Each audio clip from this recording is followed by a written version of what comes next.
En nuestro estudio la presencia del doctor Roberto Pazley.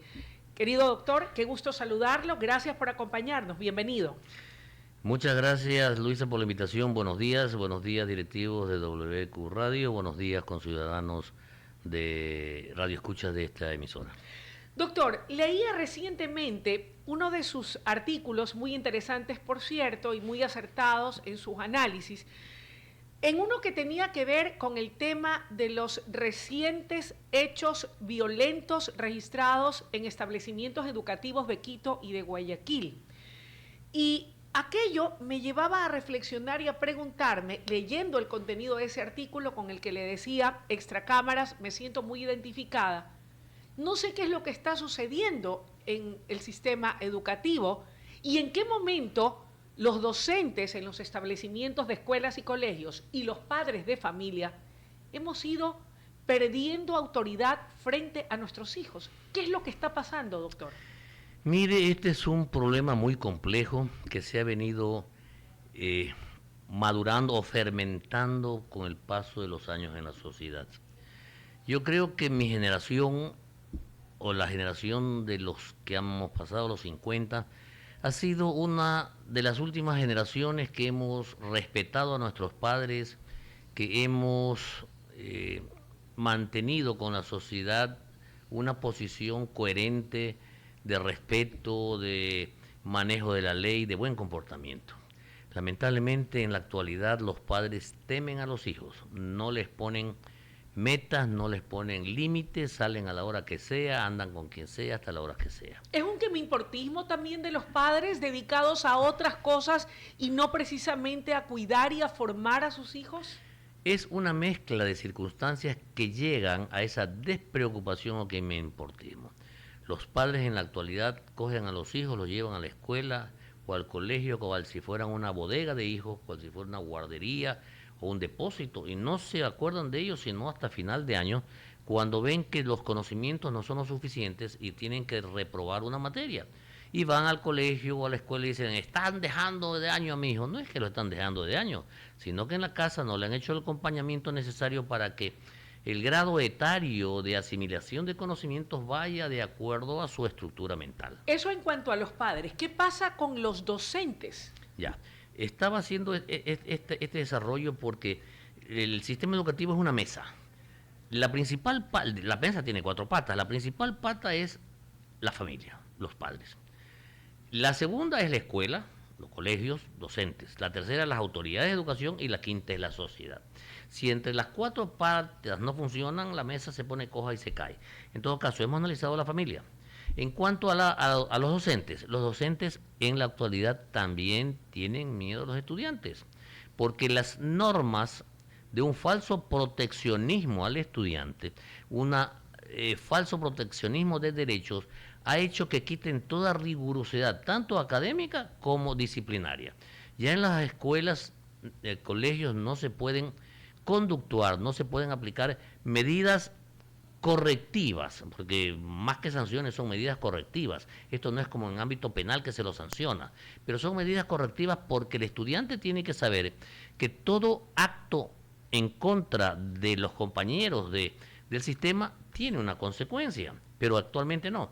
Ahí solamente psicológicos, claro que hay que trabajarlo psicológicamente, pero todo derecho tiene implícito un deber. Si no cumple el deber, pues el derecho tiene que ser aplicado de otra manera.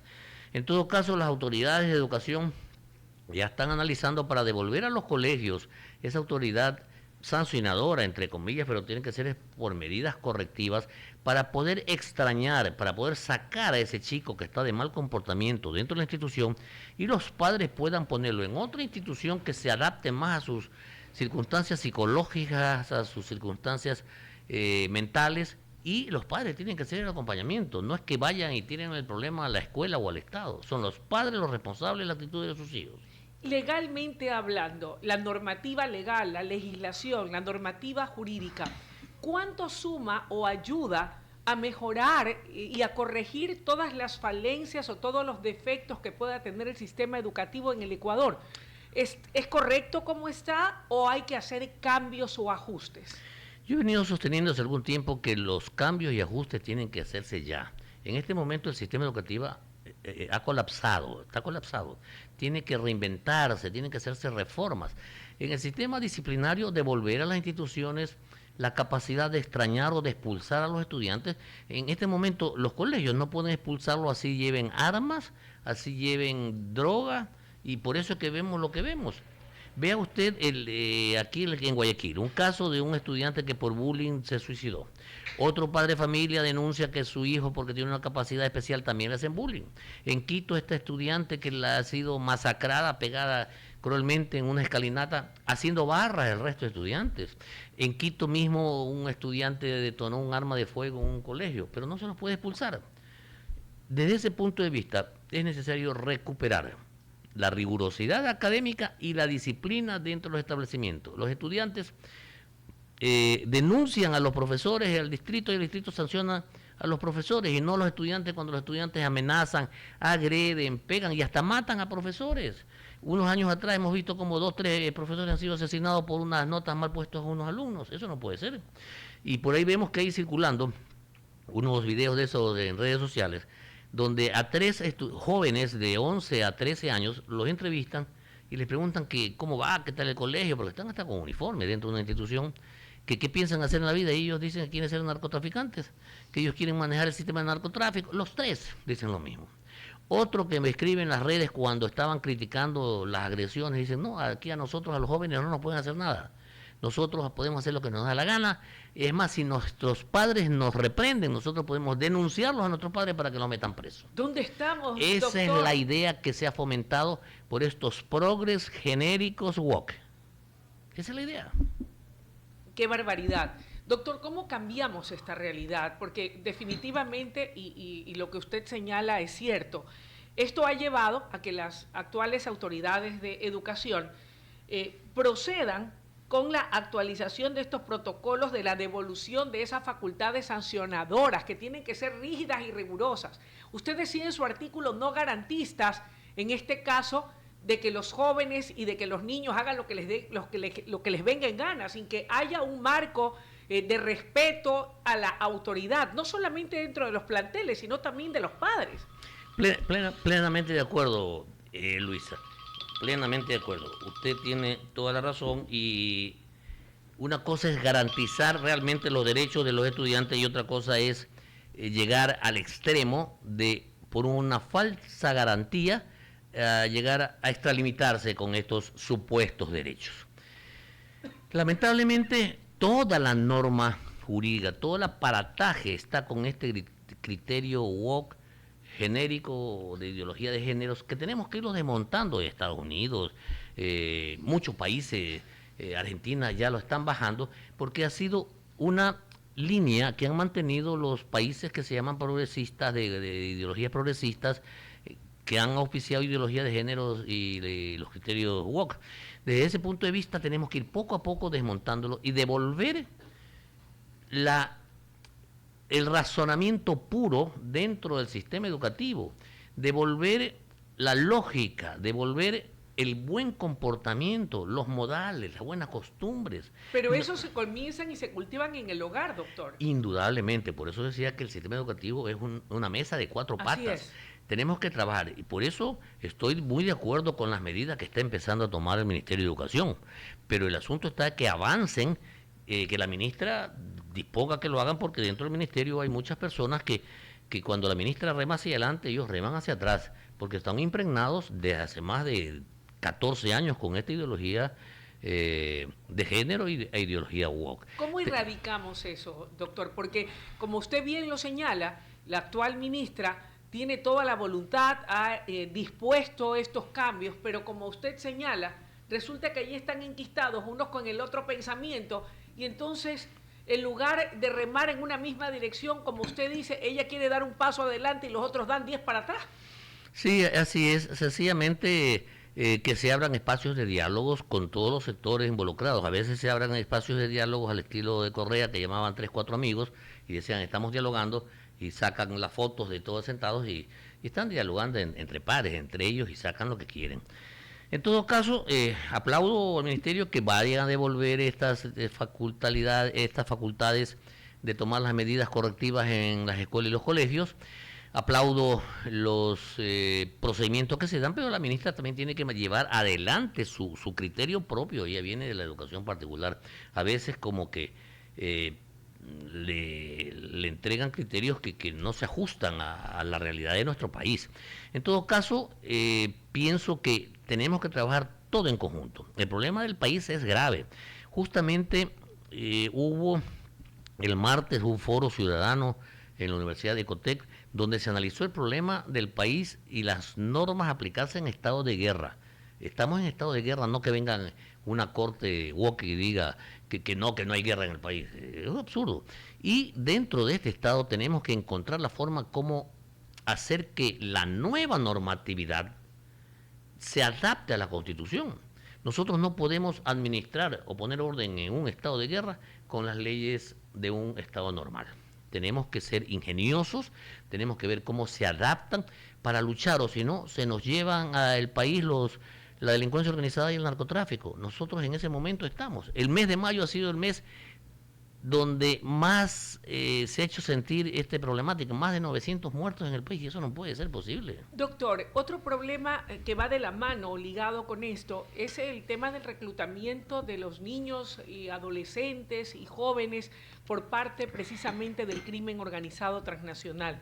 Por fortuna, y tomando conciencia de aquello, el gobierno nacional, a través de la señora vicepresidenta de la República, se ha creado este comité interinstitucional, liderado en este caso por el gobierno con la vicepresidenta a la cabeza, para hacer una planificación y una estrategia que será presentada en pocos días más de cómo van a trabajar para poder arrancar de los tentáculos del crimen organizado a los chicos y chicas. Y había un estudio, y usted seguramente como un hombre investigador y conocedor y preocupado por lo que ocurre con la niñez y la juventud, del Ministerio del Interior y otro de UNICEF, en donde se señalaba la cantidad de niños estudiantes, muchos de los cuales incluso, ya sea por decisión de sus padres o por los mismos chicos, ni siquiera quieren volver a los colegios o a las clases porque es allí, en los establecimientos educativos, donde son reclutados por estas mafias.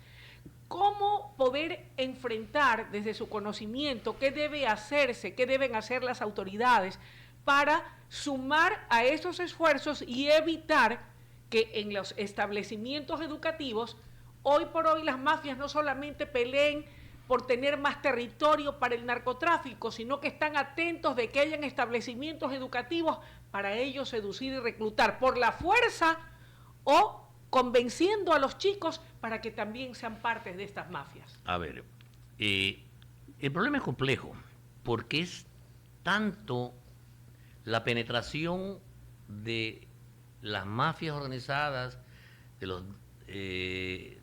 los narcotraficantes en todo el sistema, municipios, juzgados, cortes, en todo el sistema. A todo nivel. Han permeado todo. Que se tiene que hacer una operación general con todos los sistemas. Por su lado, el gobierno, con su bloque, está haciendo muy bien, excelente. No se puede despreocupar el combate a eso.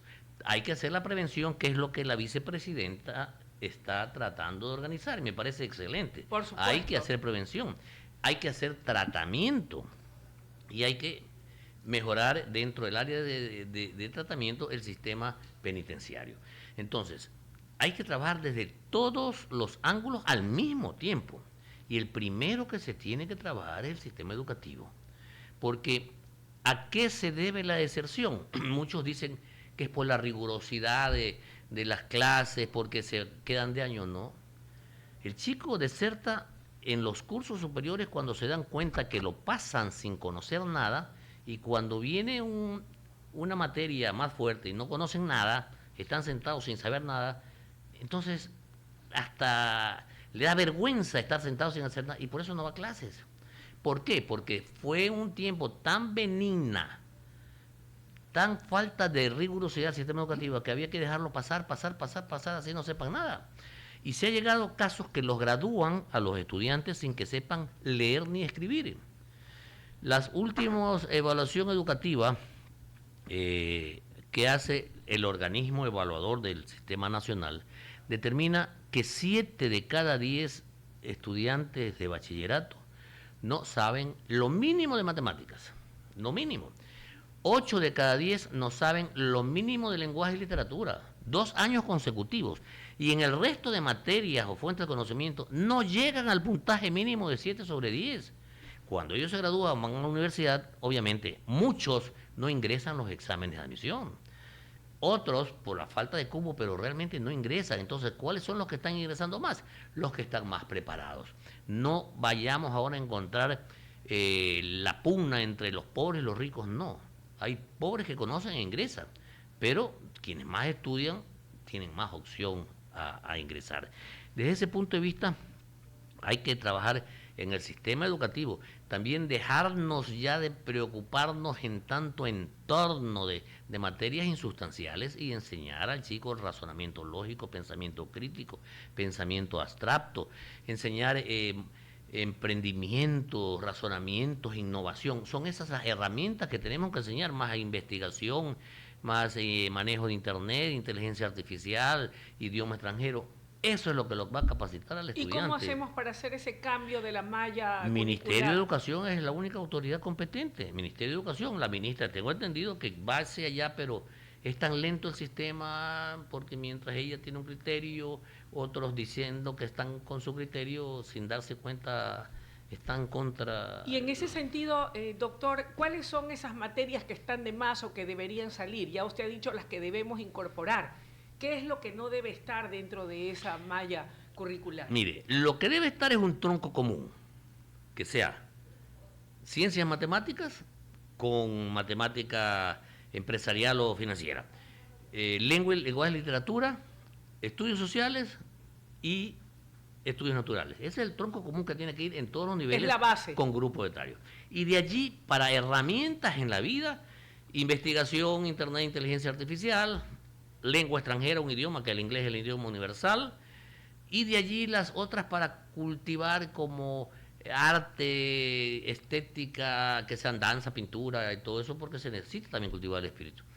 Y de ahí cualquier otro sistema, el deporte también debemos de dar para cultivar el cuerpo, y de ahí no rellenar, porque viene un grupo étnico y quiere que se enfoque ese asunto y pone una materia de respeto étnico, vete a otro grupo por acá y se le ponen materias y se le llegan más de 14 materias al chico que se lo va a atomizar de asunto. El otro asunto que tenemos que ver es que la sociedad en sí tiene que darse cuenta que la educación es asunto de todos, es problema de todos, no es que se desentiendan y verán ellos.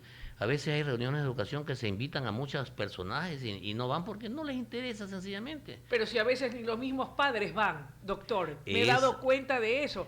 Citan del colegio, ¿verdad?, para tratar el tema de formación de los chicos, tratar el tema de conducta de los chicos, y el padre llama, no puedo porque tengo que trabajar, la mamá también tiene que trabajar, y entonces el pobre chico, vea, es un paria y está solo, ahí no va nadie. Los colegios llaman por el rendimiento académico, yo no tengo tiempo, vean ustedes lo que hacen, por último no los pueden dejar de año. O me avisan nomás. Y después para el asunto de conducta, no, lo que usted dice, estoy muy ocupado, no voy. Y es el depósito, la bodega de hijos, y al final de año me están dejando. ¿Por qué me niegan la matrícula? Si un chico ha estado desordenado, no hay apoyo, sencillamente no puede ajustarse a la realidad de esa institución. Es realmente penoso, estimado doctor. Definitivamente coincido con usted y vaya, aunque hay ese dicho que dice que el tiempo pasado siempre fue mejor, créame lo que hoy por hoy, cuando vemos, si se quiere, esa desidia, sobre todo de la familia, para con sus hijos, esa falta de compromiso, esa falta de voluntad, esa falta de acompañamiento, realmente ahí yo digo, no, definitivamente, cuando me daban mi chanclazo, mi reglazo, cuando me daban mi buen alón de oreja o me perseguían ahí con la buena beta, hoy le doy gracias a Dios, porque créame, doctor, que aquella misma práctica es la que yo inculqué con mi hijo y me ha dado resultados. Y está completo, no es que le falta un brazo, una pierna, ni mucho menos, pero hoy más que nunca, como usted bien dice, hay que retomar el tema no solamente de las obligaciones que uno pueda tener para con un menor, sino inculcarles el respeto al deber y la obligación, el derecho que también tienen, no solo reclamar derechos, sino cumplir con su deber. Exactamente. Existe la generación actual, obviamente impulsado por estos criterios ideológicos, que no, que los derechos solamente son de los seres humanos, los deberes son del Estado, y eso no es así. Yo participé hace algunos años y no he vuelto a asistir a estas reuniones, porque yo di mi versión de que todo derecho era consustancial a un deber, a una obligación. Me dijeron, no, usted está equivocado, ya son pensamientos antiguos. Por Dios. Solamente los derechos son los que nosotros tenemos que analizar, el resto de las obligaciones son del Estado. Y yo dije, yo estoy aquí muy equivocado, esto no es el ambiente. Y eso es lo que piensan actualmente. Por eso es que los chicos dicen, a mí no me pongan a hacer nada, yo pienso, yo hago, y es la ideología. Anteriormente iban por un lado los comunistas, por otro los socialistas, por otro los LGTBI, y por aquí los afroecuatorianos. Cada quien tenía su mundo aparte, pero como solitos no hacían nada, decidieron de la forma unirse todos y hacen cargamontón. Pues y ahora los progres, que son los que agrupan a todo esto, y son progres genéricos, entonces hacen el cargamontón contra el resto de la sociedad y llegan instituciones del Estado que son dominados por esos criterios. La Corte Constitucional tiene criterios woke, la OEA, CELAC, todos son manejados por estos criterios que vienen desde Venezuela, Nicaragua, el socialismo del siglo XXI, que ya han demostrado su fracaso en los sistemas de gobierno.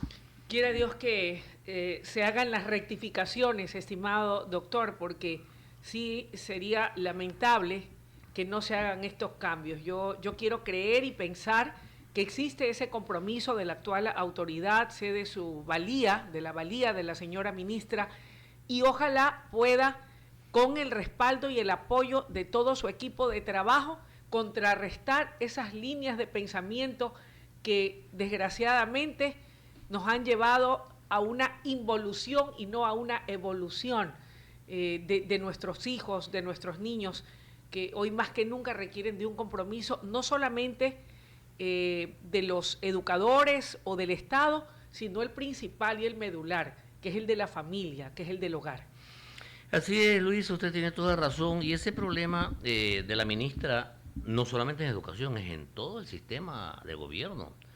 Lamentablemente hay funcionarios que vienen desde hace 14 años atrás, que tienen otra mentalidad, y mientras el actual gobierno quiere llevar a buen destino en nuestro país, que no es de la noche a la mañana tampoco. Es un proceso. El presidente no tiene la varita mágica. Así es. Pero mientras él está con sus ministros enrumbando la nave del país hacia un costado, hay quienes reman para atrás. Pues vea usted el sistema eléctrico, vea Petrocomercial, vea todas las petros, cómo ellos mismos ya se están dando cuenta y empiezan a sanear. Y ese cambio de estas malas personas tienen que hacérselo. Por eso esa famosa ley que ahora ya la van a tirar abajo con la Corte Constitucional. La de integridad pública. Eso se necesita, no es que yo ya llego al servicio público y ya me quedo de por vida y si es posible le doy a mi hijo. Burócratas dorados, no, señor, tienen que ser evaluados de manera constante. El que funciona, esa es su garantía, sus conocimientos, su titulación, su funcionamiento, su producción. Si no funciona, si no va ni siquiera a trabajar, lamentablemente no puede seguir. Como ocurre en el sector privado, doctor. En todas partes ocurre, y eso tiene que manejarse. Doctor, gracias por su comparecencia, por sus valiosos criterios vertidos aquí esta mañana. Gracias a usted y felicito por este muy buen programa. Muchísimas gracias. Ha sido la presencia del doctor Roberto Pazley haciendo un análisis de lo que ocurre en el sistema educativo en el país. Vamos a una breve pausa y enseguida volvemos con mucho más en el Noticiero Nacional de WQ Radio. WQ Radio. WQ Radio.